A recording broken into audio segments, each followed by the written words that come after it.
Bienvenidos a Reporteros, el magazine de los grandes reportajes de la redacción de France 24. Soy Herminia Fernández. Comenzamos. La guerra de Rusia contra Ucrania aún se mantiene y deja a su paso distintas secuelas. Una de ellas, el daño a la salud mental de la población, especialmente en el personal militar que ha combatido en los frentes de batalla. Sumado al común estrés postraumático que sufren los soldados, también aparecen otras manifestaciones como el síndrome de la adaptación, la depresión crónica y la ansiedad que afectarán con mayor intensidad a quienes han defendido el país. Este tipo de trastornos suelen hacerse más críticos cuando los militares se reintegran a la sociedad, por lo que se cree que Ucrania podría vivir una pandemia relacionada con trastornos psicológicos en el futuro. Catalina Gómez Ángel, autora de este reportero, nos acompaña hoy. Le saludo, Catalina, y le pregunto, muy cerca de cumplirse los 2 años de guerra, ¿cuál ha sido el impacto en la salud mental de los militares y qué está haciendo el gobierno al respecto? Bueno, para entender bien lo que está pasando en Ucrania, hay que remontarnos a que esta es una guerra que no empezó en el 2022, viene desde 2014. Muchos de los militares o bien seguían haciendo parte del ejército, especialmente en esta región del Donbass, o volvieron a reincorporarse en su momento en el 2022, ya tenían secuelas mentales, y muchas de las personas, la mayoría de las que defienden el país actualmente, eran personas civiles hasta febrero de 2022 que tomaron las armas, se unieron al ejército y a otros organismos como las defensas territoriales para defender no solamente el país, sino también a sus familias. Ellos han tenido un gran impacto, no solamente en lo que han visto y en lo que han tenido que vivir en el frente de batalla, sino aspectos como las separaciones de sus familias, de sus hijos y todo lo que ha tenido que ver en el país. Así que es realmente cada vez más difícil este asunto de salud mental. Especialmente también hay que tener en cuenta la historia de Ucrania. Es una sociedad que no está acostumbrada a hablar de sus problemas mentales y de sus problemas personales, y también hay una gran herencia de todo lo que dejó la Unión Soviética, no solamente a nivel de instituciones que tratan la salud y especialmente problemas mentales, sino también en la cultura de la población. Gracias, Catalina. Ya volvemos con usted. Aquí el reportaje.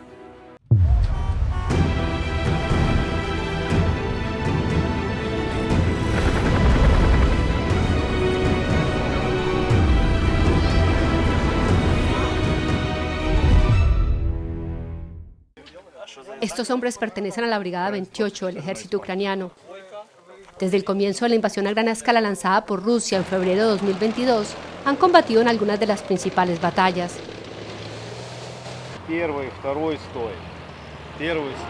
Desde hace un año están desplegados en el área de Bakhmut, en la provincia de Donetsk.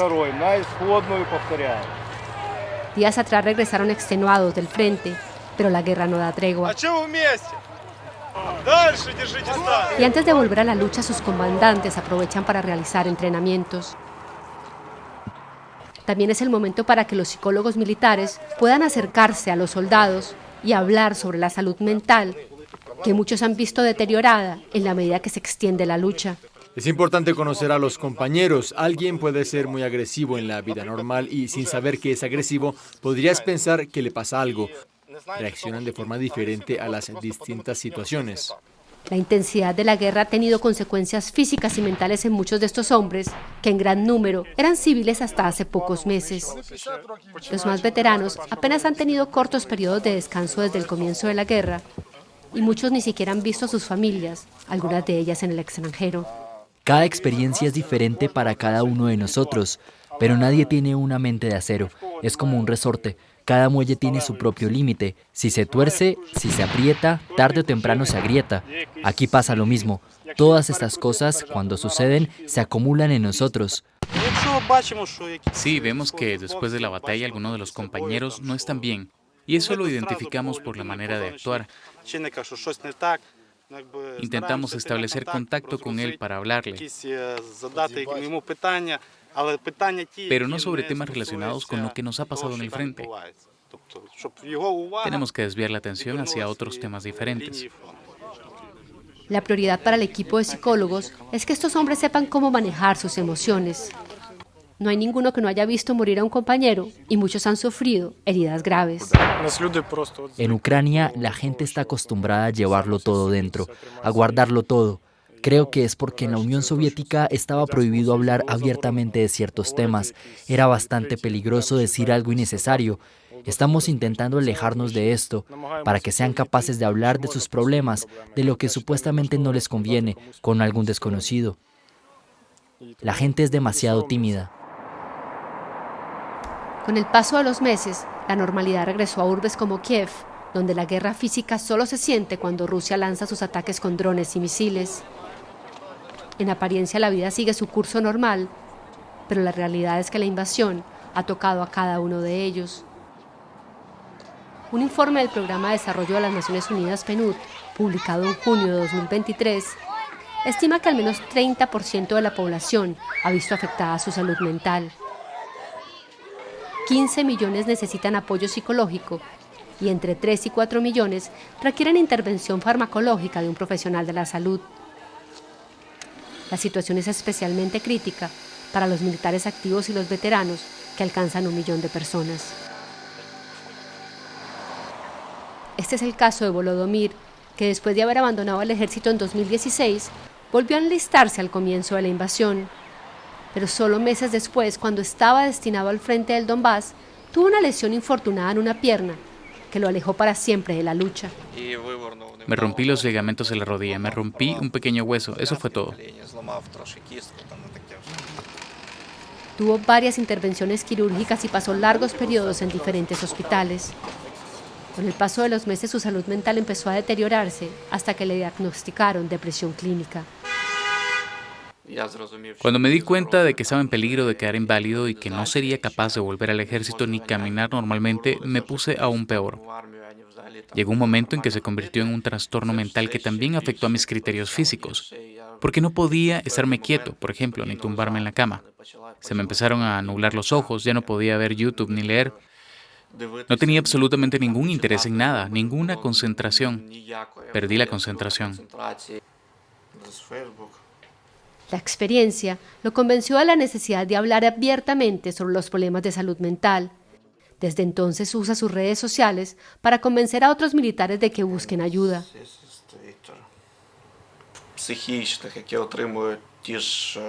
La mayoría de los trastornos mentales que padecen los mismos combatientes son trastornos de ansiedad, síndrome de estrés postraumático u otros. Pero son enfermedades mentales que se pueden curar, no son esquizofrenias. No son trastornos con los que se puede y se debe trabajar. Hasta la invasión de 2014, cuando Rusia anexó ilegalmente a la península de Crimea y las tropas separatistas apoyadas por Moscú avanzaron en el este de Ucrania, la salud mental era un tema casi inexistente en el país. Y aunque cada vez son más los programas destinados a dar este tipo de apoyo, está lejos de ser suficiente. Aquellos que son sacados del frente tienen acceso a programas de rehabilitación que por lo general duran entre 10 y 21 días, como sucede en este centro en la región de Kiev. La misión de Tatiana Sirenko y su equipo de psicólogos es estabilizarlos para que puedan regresar al frente de batalla lo más pronto posible. Aquí no trabajamos en casos de trauma de estrés postraumático porque este trauma aparece mucho más adelante. Trabajamos más con reacciones agudas al estrés, porque nuestra misión es determinar si los soldados pueden volver al frente o si deben retrasar el regreso, o si alguien debe quedar excluido y como consecuencia proseguir a pedir la solicitud de baja a la comisión del hospital militar. Las condiciones difíciles que rodean la guerra y la desigualdad numérica entre ambos ejércitos llevan a que muchos de los soldados con traumas y ansiedades tengan que regresar al combate sin estar totalmente curados. Esta situación ha llevado a médicos ucranianos a buscar tratamientos alternativos que puedan acelerar su recuperación. El doctor Vladislav Matrenitsky es el fundador del Centro de Psicoterapia y Medicina Psicodélica. Este tipo de terapias todavía son exclusivas para pacientes que asisten a consultas privadas. Esperan que el Ministerio de Salud las incluya en sus protocolos para tratar los problemas mentales en un futuro no muy lejano. Oficialmente, si 2 antidepresivos no funcionan, ya se considera que esa persona es resistente al tratamiento. Esto ya nos da la posibilidad de sugerir vías de tratamiento psicológico alternas. Asegura que algunos estudios preliminares arrojan que estas terapias tienen un resultado más efectivo que las tradicionales, que tienen un éxito aproximado del 30%. Por nuestra experiencia, digamos desde nuestra práctica privada, vemos, por ejemplo, que estos nuevos tratamientos no solo son buenos para los soldados que han desarrollado síndrome de depresión postraumático, sino también para aquellos que están bajo condiciones de fuerte agotamiento debido a sus acciones militares. Leishia tiene 47 años, es madre de 5 hijos y abuela de 2 pequeños. Junto a su marido se unió como voluntaria en las unidades de defensa territorial el primer día de la invasión a gran escala.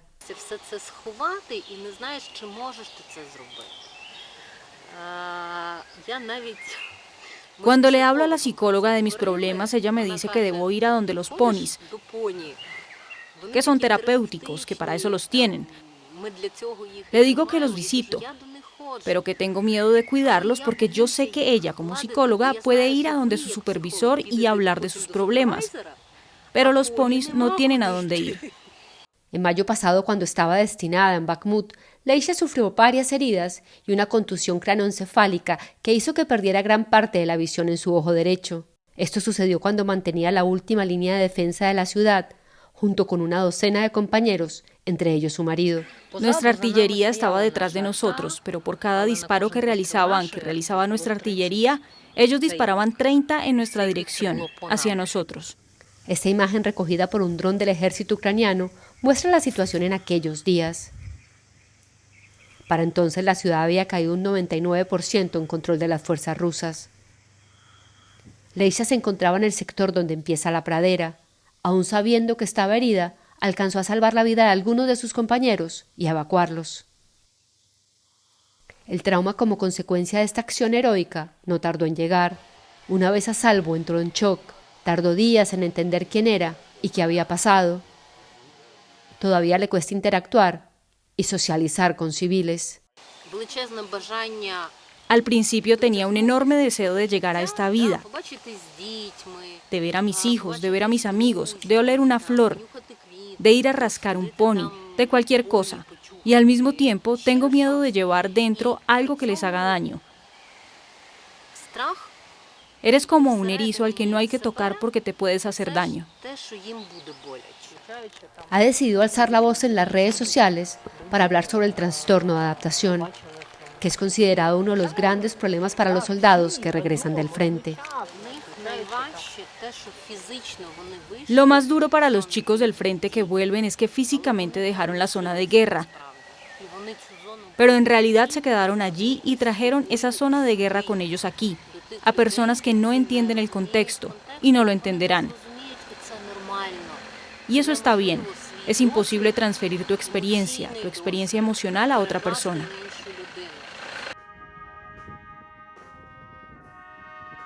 Muchos de estos hombres que se reúnen esta mañana a despedir a uno de sus compañeros hicieron parte de la defensa de la ciudad de Mariupol cuando era asediada por el ejército ruso al comienzo de la invasión a gran escala. Este grupo en especial hace parte de quienes resistieron en la planta de Azovstal por más de 80 días hasta que les ordenaron rendirse y terminar como prisioneros de guerra. Pasaron meses torturados, amenazados con ser asesinados y con muy poco que comer, como el mayor Berker Kairilo, que hizo parte de un intercambio de prisioneros en septiembre de 2022. Muchos como él han pasado por largos tratamientos antes de reincorporarse de nuevo a la sociedad y al ejército. Es muy rara la situación en la que unos psicólogos o doctores toman a un paciente veterano desde el comienzo hasta el fin, hasta obtener resultados. Usualmente es puro hablar, bla, bla, bla, y da medicinas. No hay explicaciones. No hay puntos de vista estratégicos de cada situación. Durante los 9 años que lleva en servicio, el mayor Kairilo ha estudiado proyectos de salud mental en otros ejércitos. Es un convencido de que Ucrania todavía tiene un largo camino que recorrer en este campo. Creo que en primer lugar tenemos que informar y trabajar más con la sociedad civil y también con la sociedad militar. Debemos dar explicaciones y compartir experiencias positivas de nuestros aliados de los ejércitos occidentales. Y debemos hacer un programa de combinación estructurado. El gran reto de los ucranianos no solo es ganar la guerra, también lo es acompañarse mutuamente en este largo camino de superar sus traumas y de acompañar al personal militar a adaptarse nuevamente a la sociedad. Estamos de vuelta con Catalina Gómez Ángel. Vimos en el reportaje, Catalina, que los trastornos mentales podrían ser un problema de salud pública para Ucrania. ¿Qué necesita Ucrania para afrontar este problema de salud en la población, tanto civil como militar?